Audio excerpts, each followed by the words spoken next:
What's up, y'all? It's your guy eBay Fight Predictions in the building. This is your Jack Hermansson versus Joe Pyfer breakdown. I love the fight. It's a great fucking fight in the middleweight division. Obviously, the storyline going into the matchup, I think we all kind of know it. Jack Hermansson, former top 5 guy, perennial contender, guy with title aspirations, but has faltered and has lost a few fights and has kind of found himself in a gatekeeping position against the guy in Joe Pyfer, who has had really 3 UFC fights. Alan Amadaski, Gerald Mearshart, who's good, who is a good fighter. Abdulrazak Al-San, who is, some of the greatest knockouts in the sport, right? He's smoked guys, right? So obviously he's fought some good guys, but to get the jump up in competition that he's gotten in Jack Hermansson, it's kind of crazy. But obviously the hype surrounding Joe Pyfer, he just was on Joe Rogan podcast not too recently.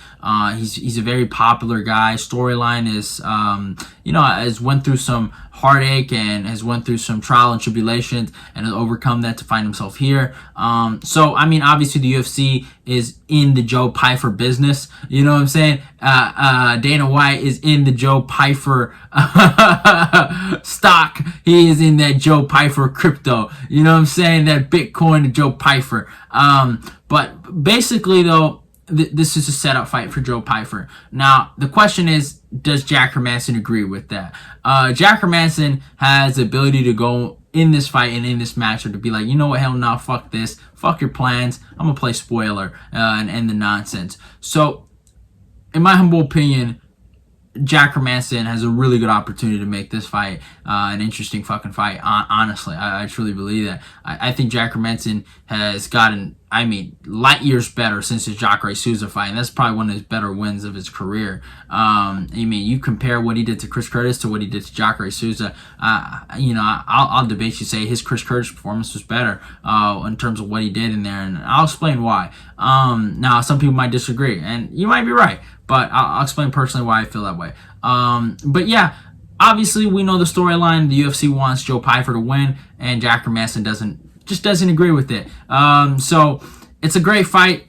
Jack Hermansson playing gatekeeper, Joe Pyfer playing big time contender that steals the moment and finally finds his way in the top 10. So I like the matchup, and stylistically I love the matchup even more. Both guys are good grapplers. I would say obviously Jack has a bit of an edge because he's shown such a great submission ability and a submission awareness in his game, and he's just been a killer on the ground throughout his whole entire UFC career. So we know what Jack is great at.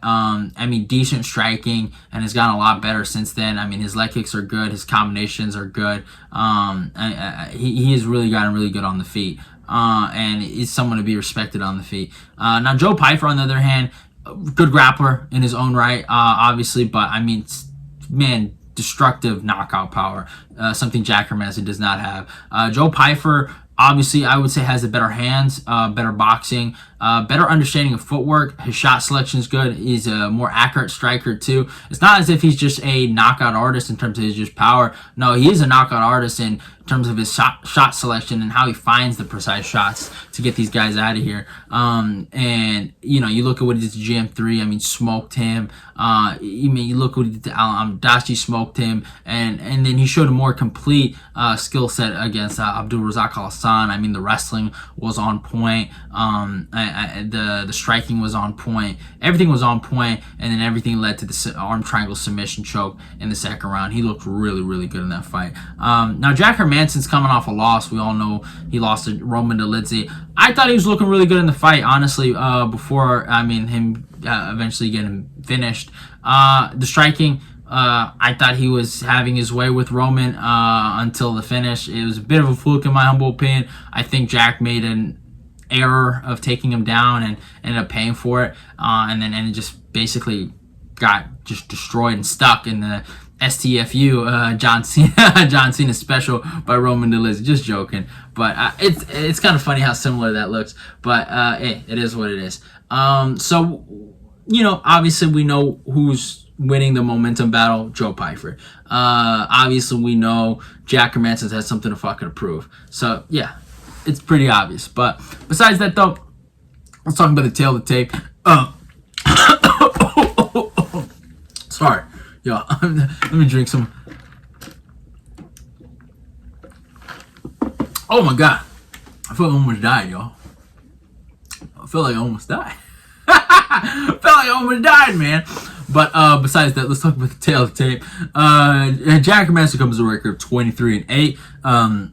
Is fighting out of Norway, Sweden, age 35, which is big. A height of 6'1" and reaches 77.5. So he does come with the reach advantage against Joe Pyfer. Joe Pyfer comes with a record of 12-2. He's fighting out of Pennsylvania, baby. Philadelphia, age 27, very young man, height of 6'2" and a reach of 75. So obviously we know Jack Hermansson has the longer reach, so that's going to play into his game. He does like to fight a lot longer with his range and his striking. He's very kick to punch orientated. Like, I love how he against Chris Curtis he threw a lead leg kick and then Superman punch kind of combo. Jack likes to fight it long. Now, obviously, in terms of age, obviously we got to go. I think Joe Pyfer wins that. Being 27 in this game is very big for him. And then Jack Hermansson being 35. I mean, hey, we've seen that these 35-year-olds have been losing lately. So he's getting older. It's kind of crazy, man. This guy was a young buck just a few years ago. So it's kind of crazy how time flies, right? But I think just Jack just being older, obviously. The injuries are starting to stack up. He didn't fight really, I think, all of last year. He was scheduled, but he just basically, he took last year off. So, he's, hey, it is what it is. He's been injured, he's getting older, and Joe Pyfer's basically hitting his prime.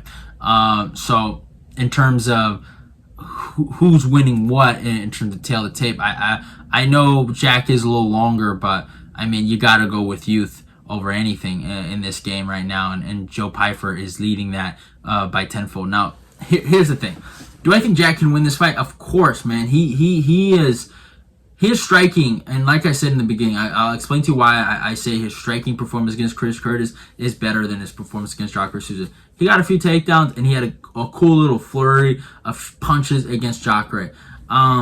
Now, it was good at the time, but we've seen where Jacare has become. Andre Muniz submitted him.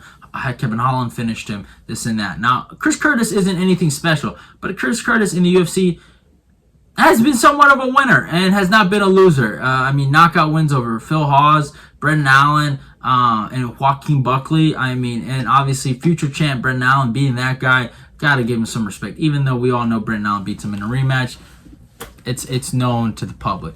But besides that, hey, it is what it is. Throw that to the side. But what Jack Hermansson did to Chris Curtis was a spectacle.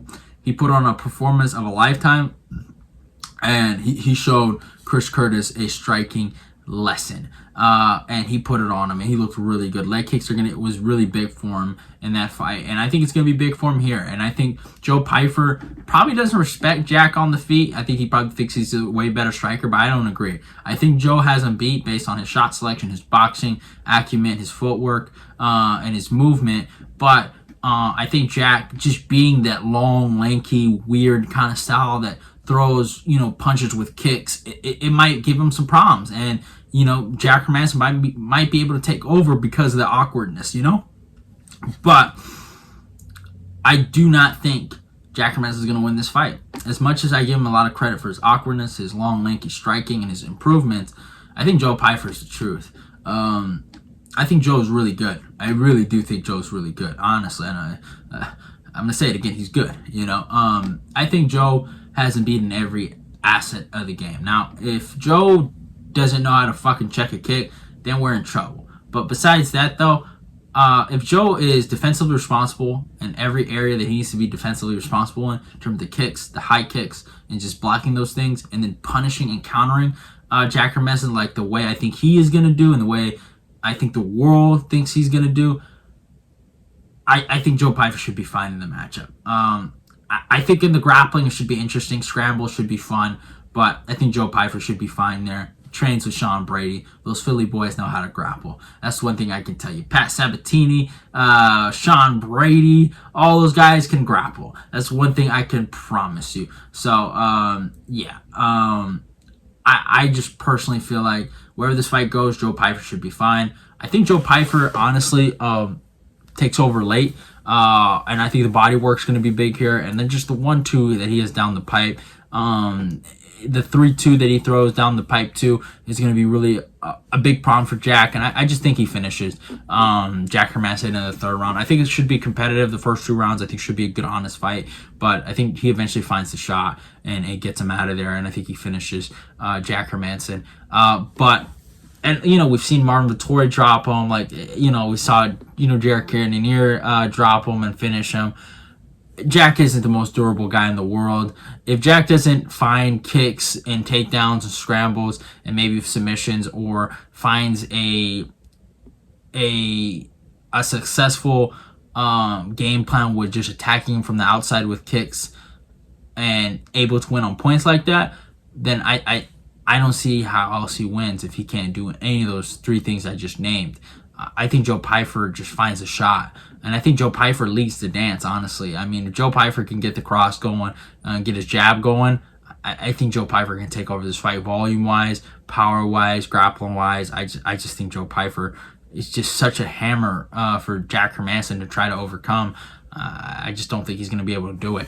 I got Joe Pyfer by 3rd round TKO. I'm pretty confident on Joe Pyfer. I don't know what the line is actually for Joey going into the matchup, but I think Joe Pyfer is a good parlay piece, honestly. I think Joe Pyfer is going to win this very confidently. Am I going to be putting money on Joe Pyfer? I don't know yet. Obviously, my full card predictions, I give my, obviously I'll tell you, my parlays, what I'm betting with for the card, everything I'll be adding. Some things end up, changing. I mean, on Friday night, you never know. I might feel some type of way. Might throw something on the card, right? But my main overall point is Joe Pyfer is going to win this fight, and I think you should put money on Joe Pyfer. I'm most likely going to put money on Joe Pyfer. I don't know if it's just going to be a parlay piece. I don't know if it's just going to be him finishing. Maybe I might go the over to see if if the fight gets finished. But I just honestly think Joe is going to win this fight very, very confidently. I just have a really good opinion on Joe winning this fight. But yeah, should be a good, honest fight though. Can't wait for it. And yeah, man, hope you guys enjoyed the video. Go follow me on my Instagram and my Twitter, like, comment, and share the video. Let's get this eBay Fight Prediction Nation growing. Love y'all, and goodbye. YouTube channel, I'm gonna go check that out. And hey, subscribe to eBay's Fight Prediction. Let's keep the eBay Fight Predictions Nation growing.